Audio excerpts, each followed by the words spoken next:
Where is that TikTok that I saved? You know what song is playing. Okay, now I gotta turn it off. I don't even know if it could get copyrighted. Okay, send this to someone. Don't focus on me. Focus on the more important thing here. Send this to someone who deserves... This isn't even focused. Who deserves... I'm still on ghost TikTok. And I saved it. I saved it just for you guys. Hi guys, welcome back to my channel. Today I'm just gonna be sharing all of the books that I read in the month of July. Yeah, so it's August. This is my wrap up for August, not July.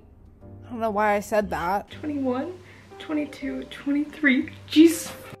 Christ, Heather.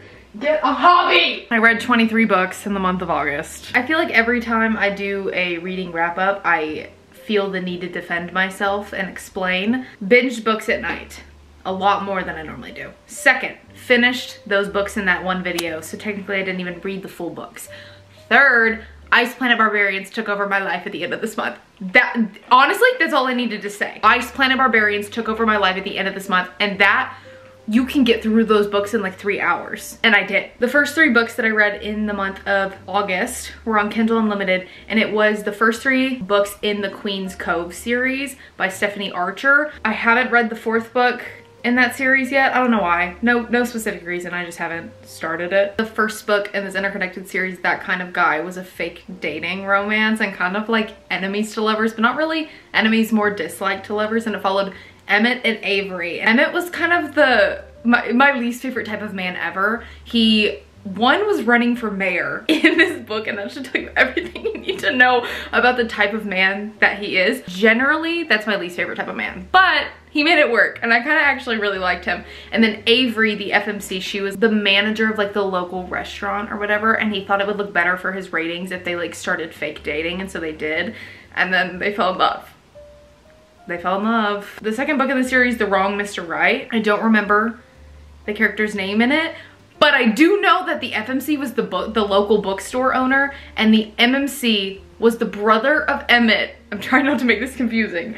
Was the brother of Emmett, who was in the first book. He was like a local surfer dude who owned like the local surf shop and was like gonna go pro in surfing.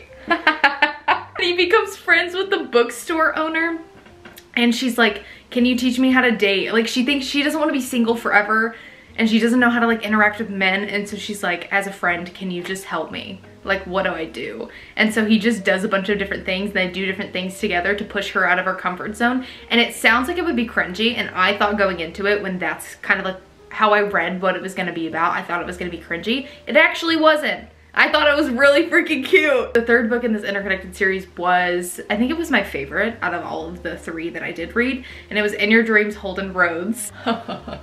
Holden is so cute. This book was childhood friends, no, not childhood friends, whoa, childhood dislike. Like, they knew each other when they were kids, and they have never really liked each other. Well, at least Sadie thinks that they don't like each other, but Holden has always had a thing for her. She has to come back into town when her aunt dies, and her aunt ends up leaving the inn. The inn. Sold already. There's an inn. I'm sold. I'm reading the book. She ends up leaving the inn, not to Sadie. She leaves it to Sadie and Holden, but they don't like each other. They don't like each other, so why would you do that? She's like, why would my aunt do this to me? Why would your aunt do that to you? She's like, we don't even like each other. And Holden's like, this soft-spoken, sweet man who I just want to like give a big bear hug to, but he comes off very grumpy, and he's like, we don't like each other.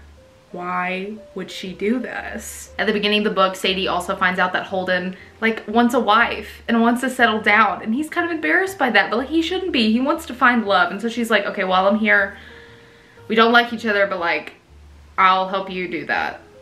She finds him a wife, all right. I think I rated every single book in the series like 3.5 stars or around that. They were just very fun and easy reads. After those books, I finished was it 4 different books in my reading vlog where I was like finishing the books that I'm in the middle of. I finished The Last Word by Taylor Adams, The Locked Door by Frieda McFadden. I also finished Red, White, and Royal Blue. Was there another book that I finished? Oh, and I also finished Once Upon a Broken Heart. If you want to hear my full thoughts on these books, go watch that reading vlog. I believe it's spoiler free. The Last Word and The Locked Door, both mystery thriller books. I rated The Last Word like 2 stars, I think, and that's even generous. I honestly didn't like it. I thought it was pretty bad. The Locked Door by Frieda McFadden, I rated that one 4 stars, but I generally love Frieda McFadden books. They're very like, get your heart rate going, fast paced, engaging thrillers. Once Upon a Broken Heart, I think I gave this one 4 stars. It took me a bit to get into this book, but overall I thought it was a really good, unique fairy tale. It took me just long to get into. I do need to read the second book in this series. And Red, White, and Royal Blue. I also read that in this reading vlog, and I didn't love this book. And I really wanted to love this book because I feel like so many people do, and it's such a comfort book for so many. I just didn't love it. I loved moments of it, but overall I thought it was boring. Oh, I feel bad for saying that because I know how many people love it, but you know what? This is just my honest opinion. I wanted so desperately to love it. I didn't. Next, I read my first Abby Jimenez book, and I read The Happily Ever After playlist. My friend Yulani mailed me this for my birthday, and I've never read an Abby Jimenez book. They've always kind of been on my TBR, but I've just yet to get to them. I ended up rating this book 3.25 stars. I do want to say that I think the first half was like 4.5, 5 stars, and then the second half of the book was where it really knocked down the ratings for me.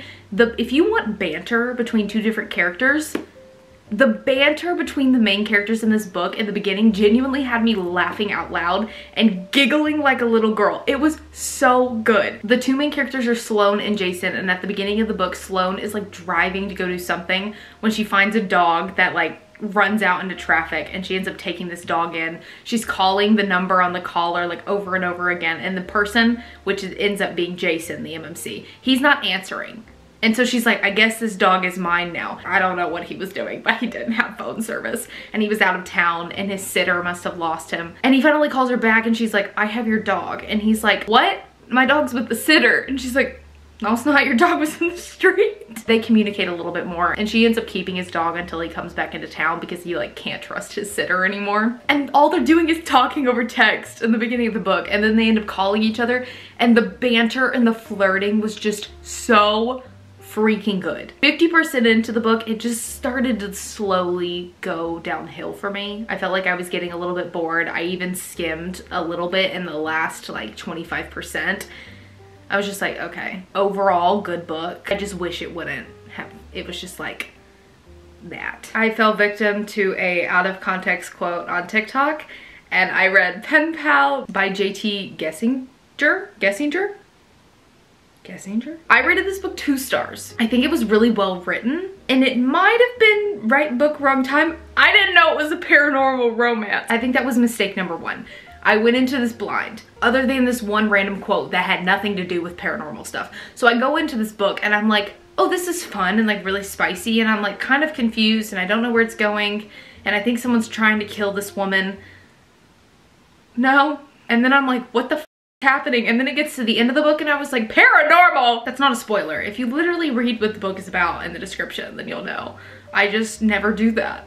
It's my fault. It was a very engaging and fun book, very spicy. Not quite my favorite. I read 4 Melanie Harlow books this month. I read Runaway Love, Single Dad, Nanny Romance, rated at 4.5 stars. I thought it was incredible. And then I read the second book in this interconnected series, Hideaway Heart. I believe that's the name of it. This was a bodyguard romance. Had all the themes that I thought I would like, but I just didn't love it for some reason. It didn't work for me. I rated this book 2 stars. Very quick and easy read, and honestly give it a shot, especially if you love like bodyguard, small town type romances. It might have been right book, wrong time. It just didn't work for me. And then I read Ignite and Taste by Melanie Harlow. Ignite was another single dad romance. After I talked about and raved about how I loved Runaway Love, everybody was like, okay, why haven't you read Ignite yet?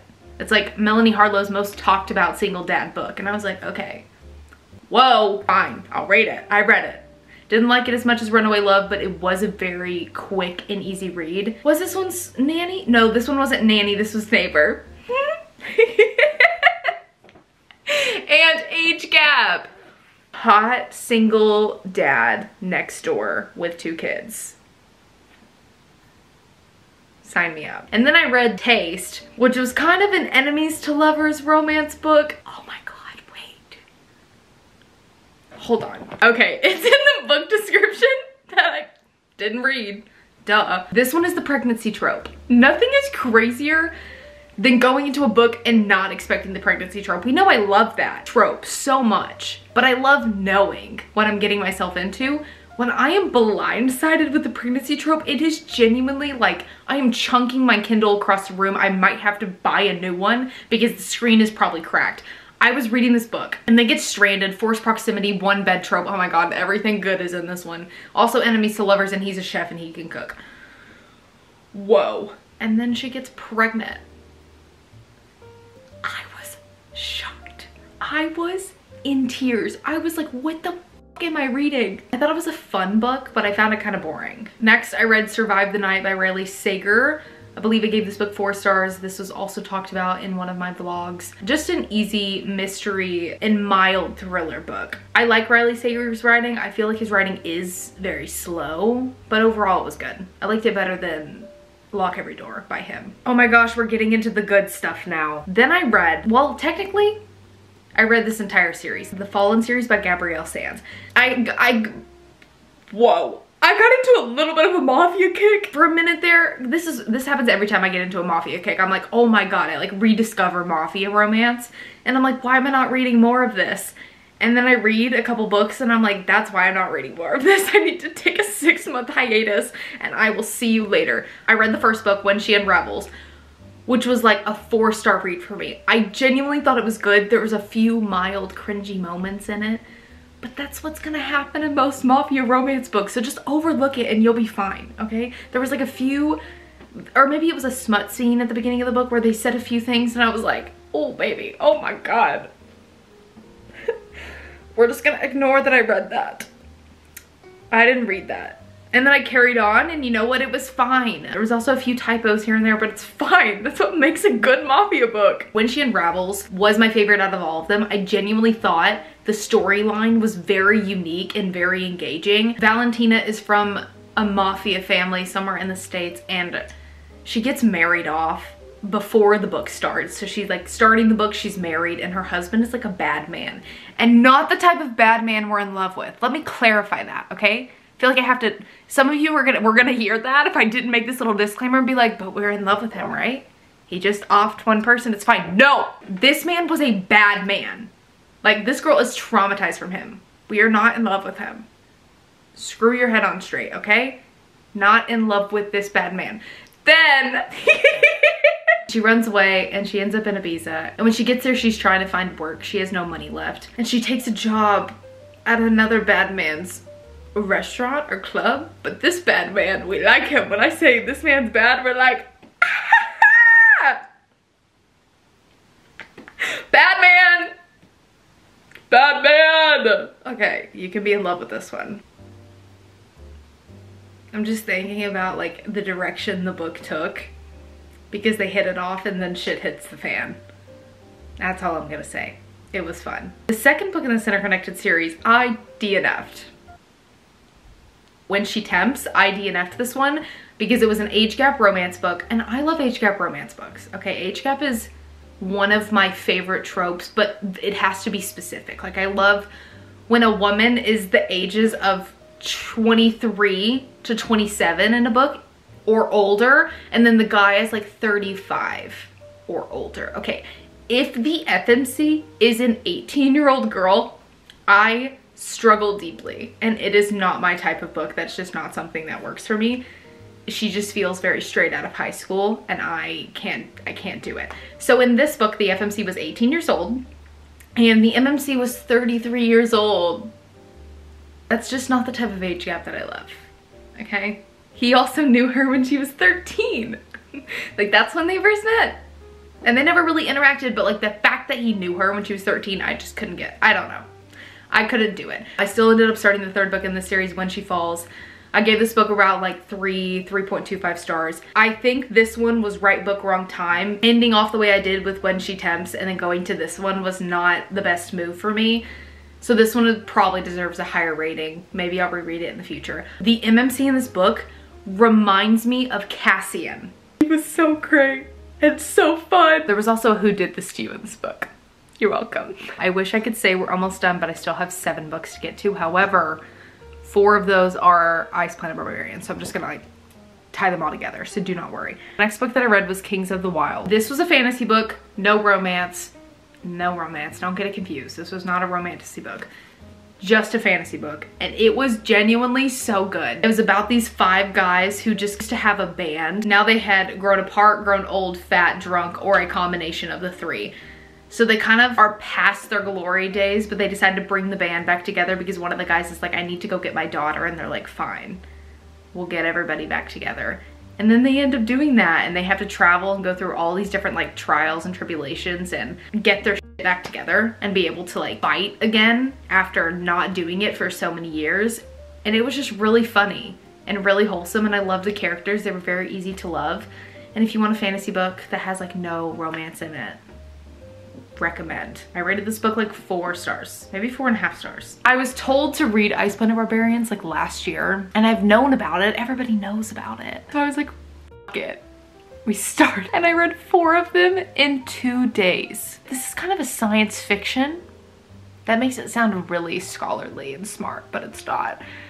This is science.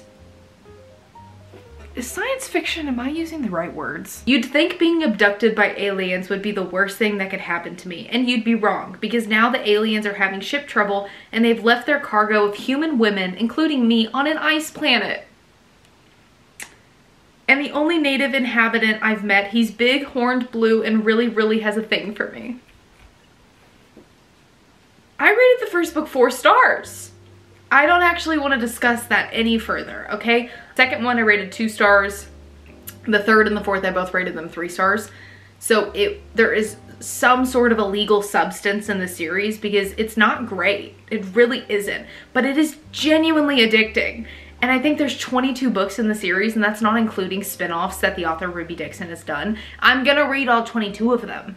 I have to. I don't know what to tell you. I have to. After that, I decided I needed substance in a book, and so I started The Very Secret Society of Irregular Witches. I talked about this book in my last video. This was on my fall TBR. This is the perfect cozy read for the fall. The perfect cozy read. We all know I love Beach Read by Emily Henry so much, mostly because of the coziness of it, how it's slow, it has romance in it, but it's not like the main focal point. There's other things going on. This felt like the magical witchy version. Like, it's not the same, but the feeling that I got from this book was the same as that one. Mika has to go to this estate to help these 3 witches that are there harness their power, and Jamie is kind of one of the caretakers of these 3 girls. And while she's there trying to teach these witchy girls how to harness their power, Jamie's like trying to tell her what she can and can't do. He's just kind of being a little bit of a control freak, and he's just not trusting her, and Mika's like, let me do my job. Rated at 4.5 stars. If you want a cozy read for the fall, please read this book. The last book that I read in the month of August, I just finished it yesterday, Morbidly Yours. This is another cozy read for the fall. I saw someone talking about on TikTok how the MMC in this book sang. They were like, this is the first time I've read a book where a man sang and I didn't cringe. And I was like, I'll be the judge of that.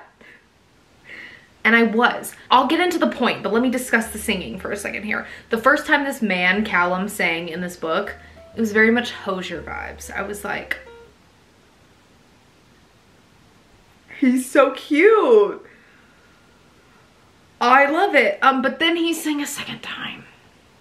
He did sing later in the book, and I did skip that page. I will say that. So my rating for the book, which was 3.75 stars, does not include the second singing portion, so I do want to say that. Lark, the FMC, moves from Texas to Ireland, kind of trying to like run away from her old life. The first scene in the book, she opens her mail and she gets a package, and it's body bags, and she's like, what the why are there body bags showing up at my door? So she takes them next door to the inn, and that's where she meets Callum. She's like, hi, are these yours? And he's like, yeah, those are mine. Those are my body bags. And she's like, oh, do you like use them for like joking around? Do you use them for this? And he's like, no, I use them for bodies. Like after and he says something like, I don't know, morbid, describing the bodies that he puts in the bags. And she's like, oh yeah, so I gotta go. And he's like, no, I'm an undertaker. This is a funeral home. And she's like, oh, that's, okay, I thought you were a murderer. And he's like, no, I'm not. The trope in this book is truly friends to lovers, because from there they just become friends. Callum, to take over his family business, he has to be married by the time he's 35. And so him and Lark, his new neighbor, become friends, and she's like trying to help him find a wife. Very cute and cozy read. Just ignore the second singing portion. And those are all the books that I read in the month of August. Thank you guys so much for watching today's video of my reading wrap up, and I will see you guys next week. I forgot to say what book was my favorite. The Secret Society of Irregular Witches by Sangu Mandanna. My favorite book that I read in August.